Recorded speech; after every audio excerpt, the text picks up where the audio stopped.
Hello, love. Welcome to the ChiLOVe Radio show, Pop Radio Worldwide, iHeartRadio, and Spotify Premium. Now, today's topic is PTSD. Before we begin, let's take 3 deep breaths. Inhale, hold for 3, and exhale. We'll do this 3 times. 1,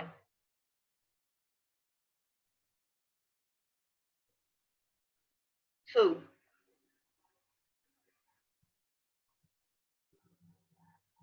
3.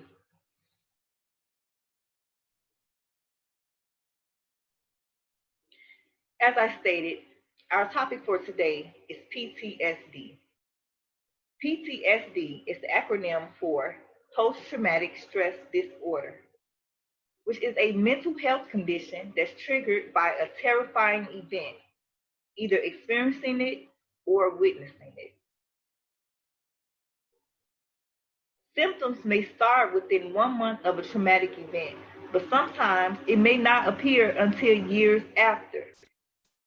So for a lot of people, like with sexual assault cases, we often torture the victim even more so if they don't immediately speak up. And by the time they have the courage to speak up, a lot of people are asking, well, why didn't you say anything sooner? Well, that is because sometimes the effects of that traumatic event don't kick in until later on. Sometimes the brain tries to protect itself and it'll kind of downplay what happened. But over time, especially any unresolved issues, it's going to come back to the surface. So the symptoms cause significant problems while being social or at work and in relationships. They can also interfere with your ability to go about your normal daily tasks. Symptoms are generally grouped into 4 types: intrusive memories, avoidance, negative changes in thinking and mood, and changes in physical and emotional reactions. They can vary over time or from person to person. So one person's version of PTSD may not be the same version for someone else. Now let's talk about intrusive memories. Intrusive memories are recurrent, unwanted, distressing memories of the traumatic event. It is like reliving the traumatic event as if it were happening all over again. This is called a flashback.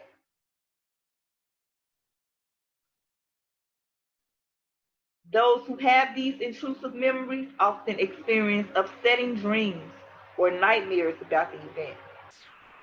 They exhibit severe emotional distress or physical reactions to something that reminds you of the event. Now, that something that reminds you of an event is called a trigger. A trigger is anything. It could be a smell.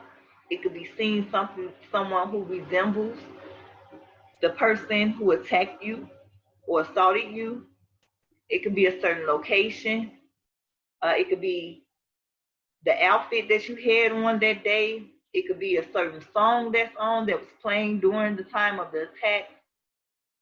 There are many different types of triggers. Now, let's go to the avoidance aspect of PTSD. That is when people are trying to avoid thinking or talking about the event, avoiding places, activities, or people that remind them of the event. This is a very common practice with PTSD. A lot of people opt to engage in the avoidance type. You don't want to think about it. A lot of times your family and friends are telling you to stop thinking about it, to just let it go, not fully understanding how it has impacted you on a mental health level.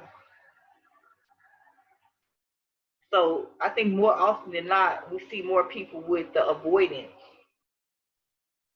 aspect of it than anything. The other type is negative changes in thinking and mood. Negative thoughts about yourself, other people, or just the world in general. Hopelessness about the future. Memory problems, including not remembering important aspects of the event. That's something else that I have heard, to where a person cannot fully recall the events of the attack. As I said before, your brain will kick into protection mode, and sometimes it will suppress certain information so that you don't lose it, basically. So those who are claiming to be attacked, just because they don't readily remember everything that happened, we can't just disregard their testimony. These people all actually have a difficulty maintaining close relationships. This is because a lot of times when you have been attacked, now you're living in fear. You don't know who you can trust. A lot of times hurt people. So their irritability and agitation and anxiety is often taken out on loved ones. Even though people have people around them, they still feel detached from their family and friends. They start to exhibit a lack of interest in activities that they once enjoyed. They have difficulty experiencing positive emotion.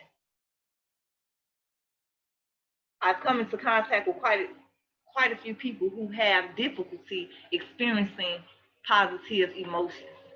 There was even a song on some radio station, and the young man was saying how he was taught not to love. He was taught not to show love.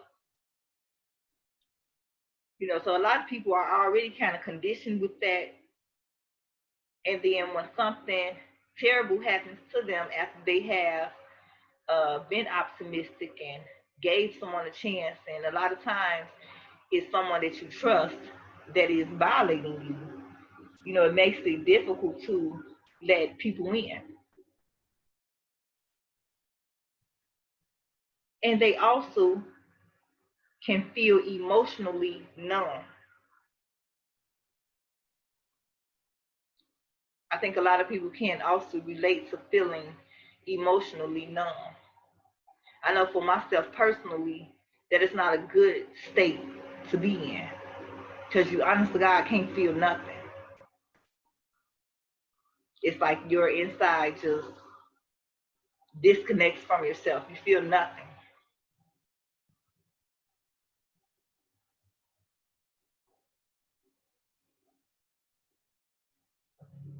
So you'll also see changes in physical and emotional reactions, like being easily startled or frightened, always being on guard for danger. Unfortunately, a lot of people in Chicago have this in common, always being on guard for danger. They were saying that the offensive state that people here in Chicago are in, they shooting first and asking questions later because they just don't feel safe. It's been a lot that's been going on. They engage in self-destructive behavior, such as drinking too much or driving too fast or getting out here in these streets and participating in Chiracian behavior. It's like some people are putting themselves in situations where they know that it's a likelihood of death for them, where they know that this particular activity increases their chances of death, and yet they still go out and engage in it. I think subconsciously with the hope that somebody would just relieve them from all of this pain and torture that they're in. People have trouble sleeping, trouble concentrating. They're irritable. They have angry outbursts, aggressive behavior, overwhelming guilt or shame. For children 6 years old and under, their signs and symptoms may include reenacting the traumatic event or aspects of the traumatic event through play. For example, the child may take dolls or figurines and may act out what happened to them without verbally saying that this is what happened to them. So a lot of times when children play, pay attention to the way that they are playing. Because a lot of times they are telling a story through play.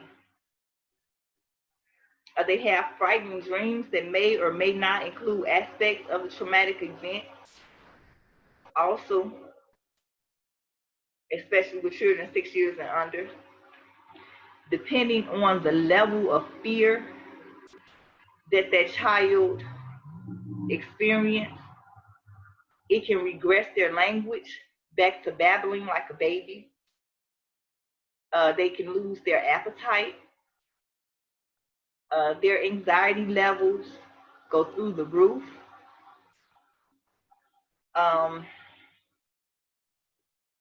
Sometimes they don't want to be touched at all.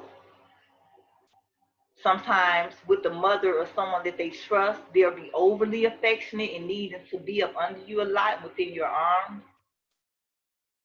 Their brain, especially at their age, didn't even know that this type of stuff existed. So it's very difficult for their brains to understand what happened and why it happened. A lot of children,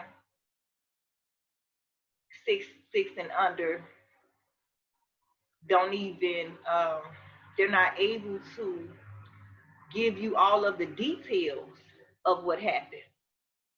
And sometimes what you just have is evidence that it happened, or all that they can say is that, you know, they were hurt by somebody. But their brain won't allow them to relive that incident. And a lot of times they will repress those memories. It is very important to get your child into some type of therapy. And ages 6 and under, they will engage them in therapy play. And although, you know, you as a parent want to know exactly what happened so that you can know exactly how to move, it is not wise to try to force that child to talk about it. What you do is just leave that comfort space of letting them know that whether it's good or bad, they can come and talk to mommy or come talk to daddy, a big sister, a big brother, you know, whatever trusting family member there is, and to let that child know that they are safe now, that they are protected, and do what you can to make sure that your child is not put in this position again, especially with the people who hurt them at first. I think there's certain lines that people cross, there's no coming back from. And something with like sexual assault, something that causes a person, especially a child, to have PTSD, that's not something that is like a cold where it comes in for a couple of weeks or a week or whatever and goes away. This is really an ongoing healing process. A lot of people who were especially sexually assaulted and received some type of trauma through that, those undealt with issues can result in that child later on becoming the predator. You know, they will some type of way rationalize it to think that because it happened to them, it's okay for them to do it to somebody else. They may become very promiscuous. They may have gender identity issues.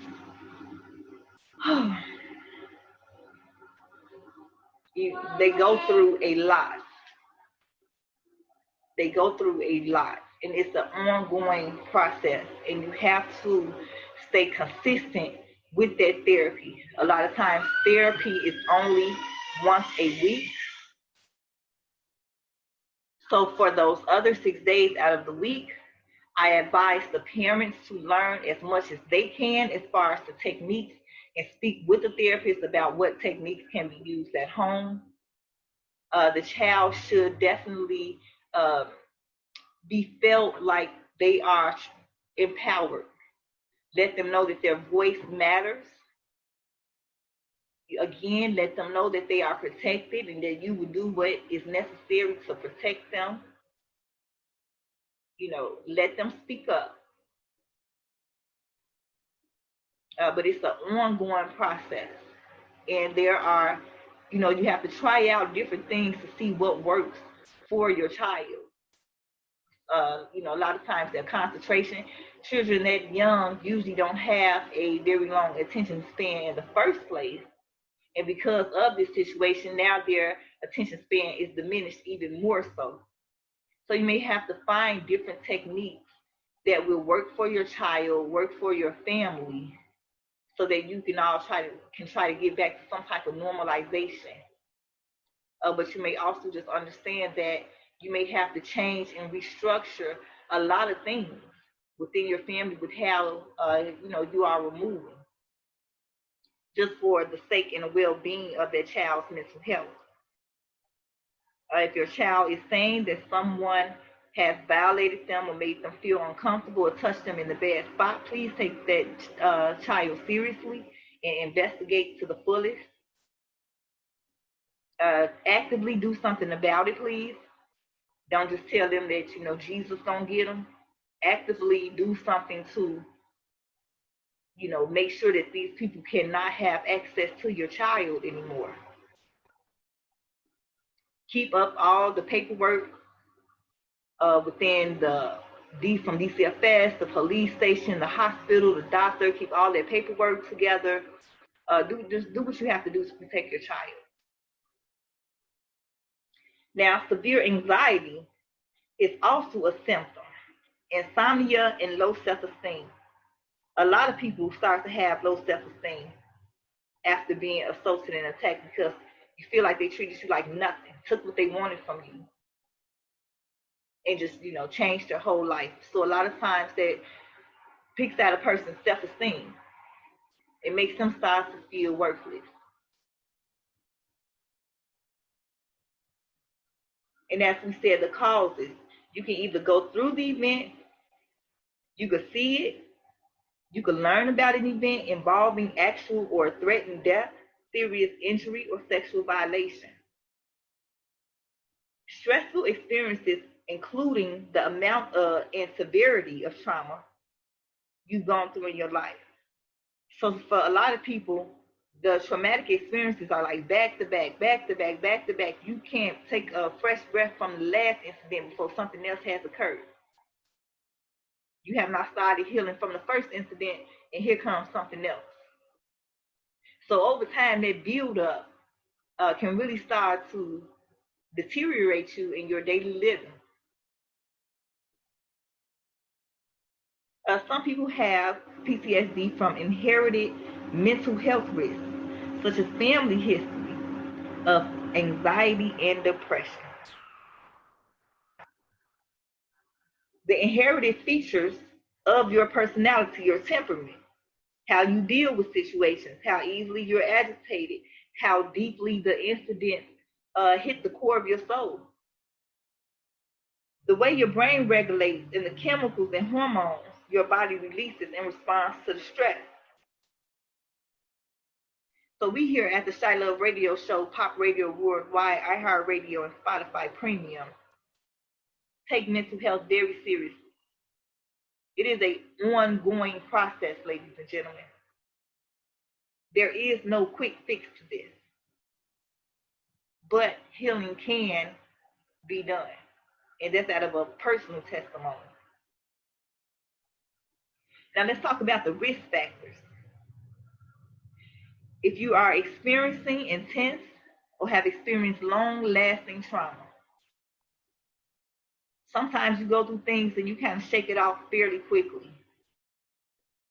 But sometimes something will happen months later, years later. It is still plaguing and torturing you. You experience other traumas earlier in life, like childhood abuse. A lot of our childhood experiences have shaped us into the people that we are now. So while we're doing our healing on the things that are currently happening or just recently happened, sometimes you got to go way back, dig real deep down that rabbit hole, and face them demons of your childhood. Because a lot of times the effect and the energy from that childhood abuse will attract other abusive situations, will keep you in the company of those people who first violated you. You know, negligence is also a form of abuse, and I'm going to give you an example. Say a child who never really received the love, compassion, and nurturing from their parent, but they love this parent. But the parent continuously rejected them, neglected them, abused them, but in the same breath was telling them that they love them.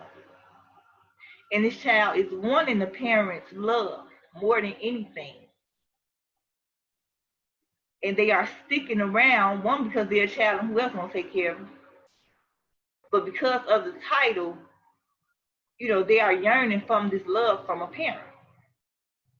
So as you get older, you'll find yourself in situations where that type of energy is attracting other people that you love but don't properly or in a healthy manner love you back. So now you're reliving that cycle over and over again, constantly trying to gain this love from this person, but the real core of it was the parent who didn't give you that love.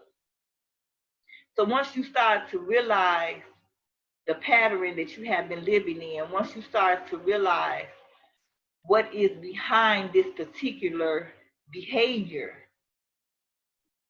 you can then start to, you know, go in the opposite. A lot of people realize things. They say, well, okay, I realize that this is the issue, but I don't know what to do. So, you know, there are resources that you can reach out to people and, you know, get help, but you can also just go opposite. Usually, when this is going on, I would A, B, C, and D. That hasn't been working well for me. I'm getting into more of a situation that's making things worse. So let me just do opposite of that. Try just going opposite and see how that works for you.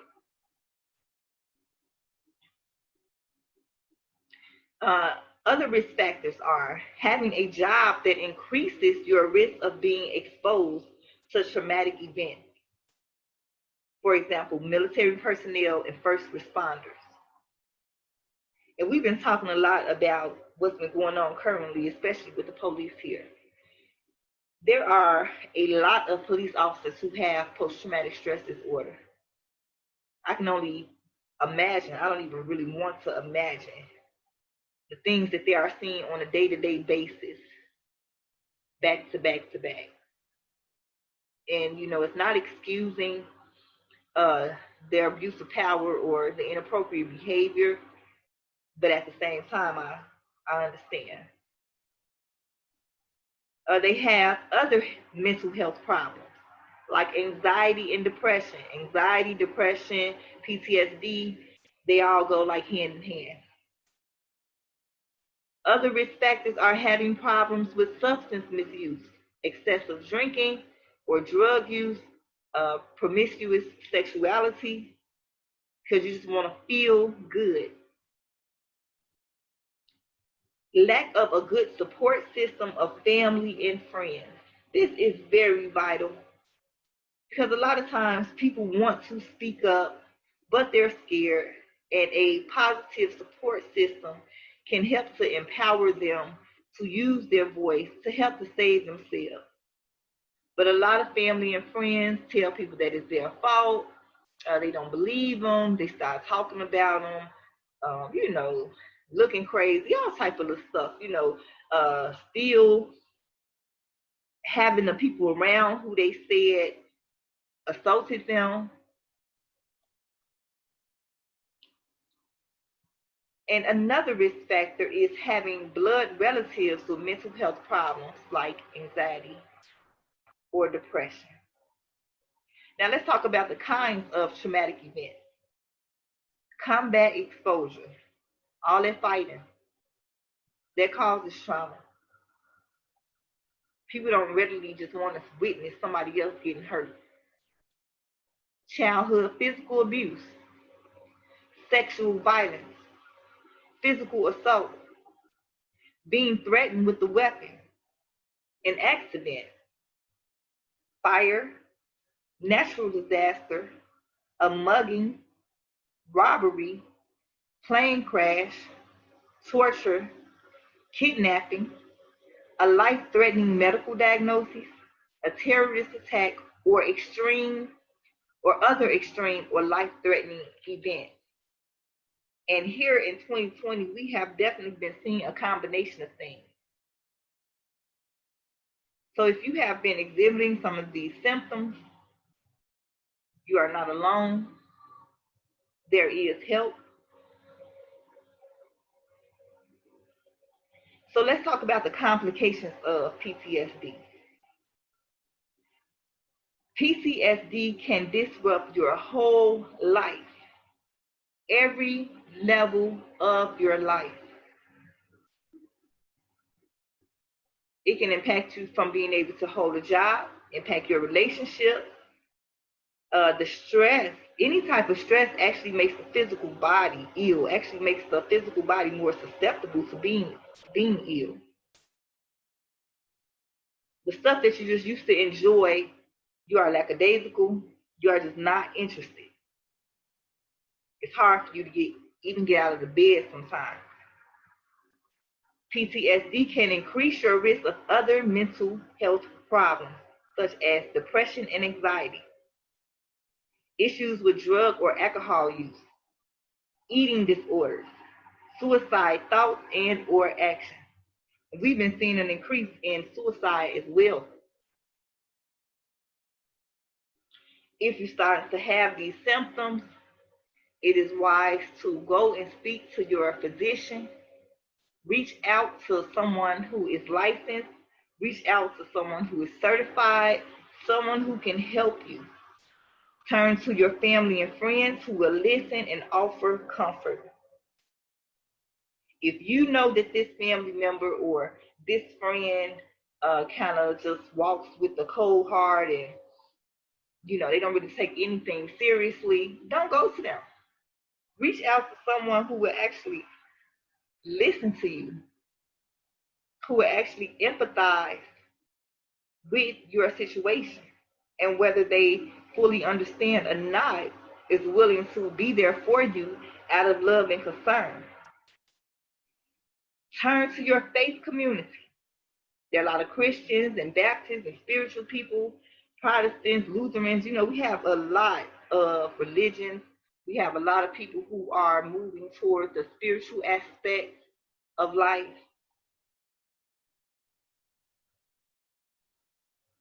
Now, the treatment. Short and long-term psychotherapy and medications. Therapy. Therapy can improve your symptoms, teach you skills to deal with, and help you to restore your self-esteem. Most PTSD therapies fall under the umbrella of cognitive behavior therapy. And with that, the idea is to change the thought patterns that are disturbing your life. This might happen through talking about your trauma or concentrating on where your fears come from. Depending on your situation, group or family therapy might be a good choice. a lot of times group and family therapy is a good choice because when someone is impacted to the point where they now have a PTSD diagnosis, it affects the entire family. The screams in the middle of the night, the cries, the nightmares, the fear, uh, it definitely impacts the entire family. It makes you angry, confused, sad. You don't understand this has, why this has hit your family. It's very disheartening. It's very torturous. A lot of times the family members experience anxiety, start to experience some sort of depression.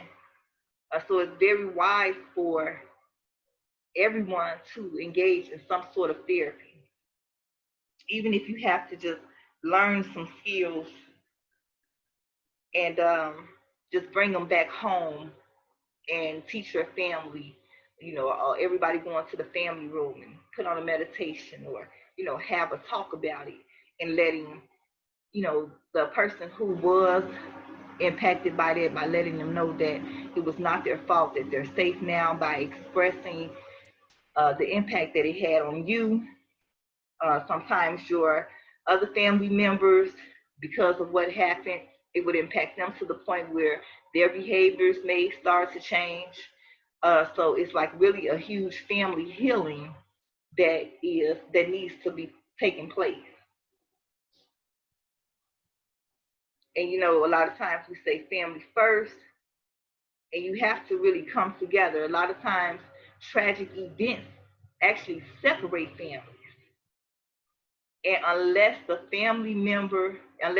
a family member involved who was the reason for the PTSD, it's very understandable that they are excommunicated from the family, because let's be real, they will forever be a trigger for the person who was assaulted. People in affiliation at the time when the assault was happening, or right after the assault was happening, that's all mixed in for that child. And to force that child or that person to have to endure them is just a re-triggering. And the healing and the work that you're doing, you're going to have to go back and reapply it and reapply it and reapply it.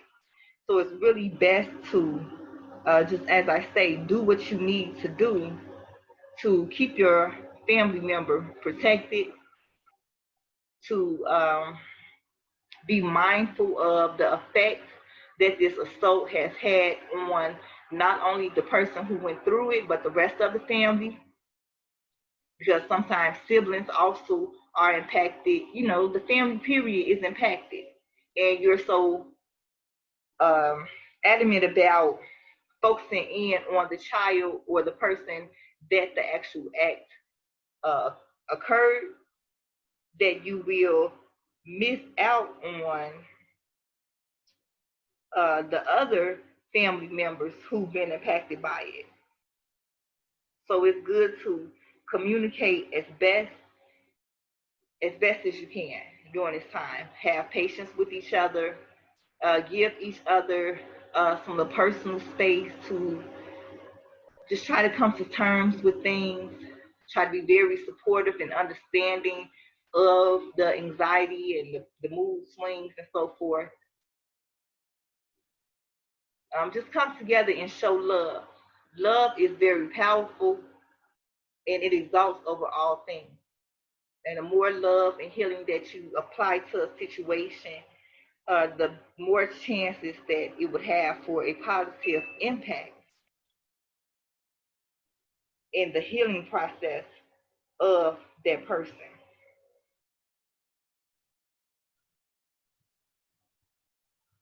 So we have so many people who are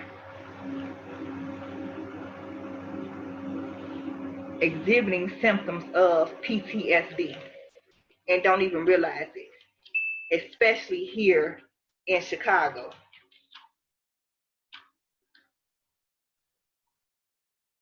And I urge you to reach out to somebody.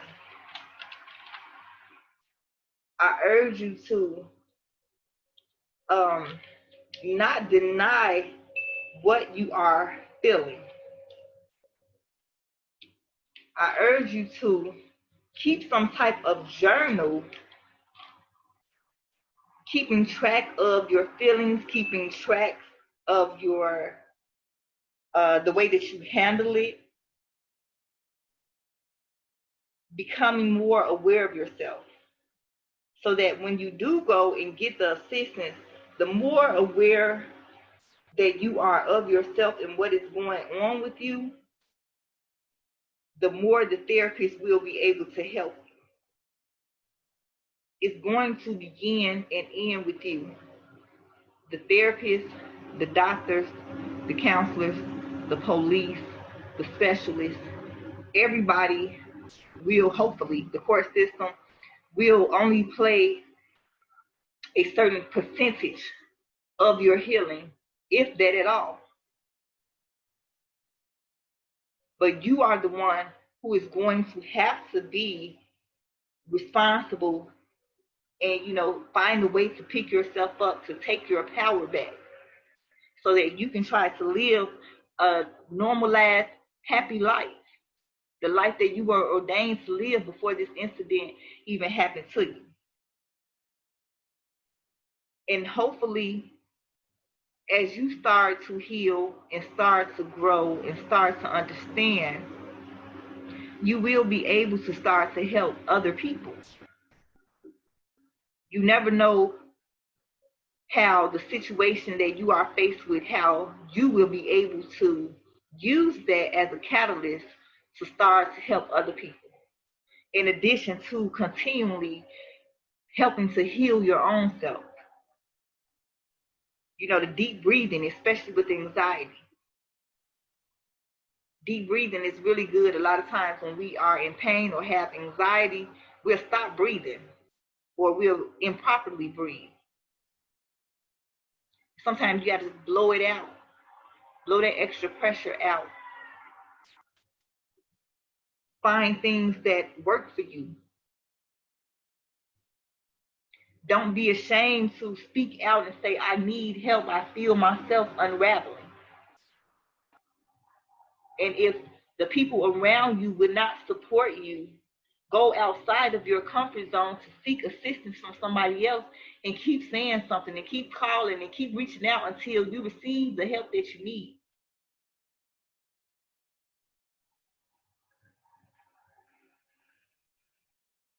I just give hugs to people, because you just never know what they have endured in life. You never know what it took for them to get out of bed that morning. You never know what they are trying to, deal with and heal and still just be a part of everyday life. You never know what it took to force that smile on their faces. And just like you yourself may be going through something else, especially here in Chicago, we got to be more considerate that if I'm going through something, more than likely this other person is going through something too. And even though it may be a situation where there's a disagreement, to have that understanding and that consideration that maybe your response is because of what's happening, but the stuff that has already happened is actually prompting more of your inappropriate behavior, or more of your is adding to that angry outburst that you're taking out on somebody else.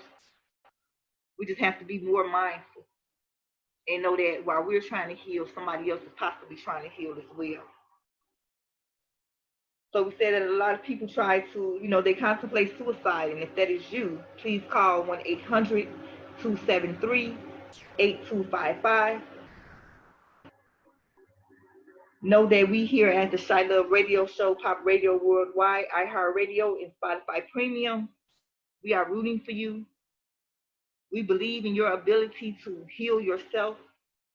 We believe in your ability to return to your God self so that you can live and be the ordained person that you are supposed to be, with a purpose here on this world. You're not here for nothing. Let's not give these incidents of power to just change our lives for the worse forever. Tune in for the next show when we'll talk about more PTSD.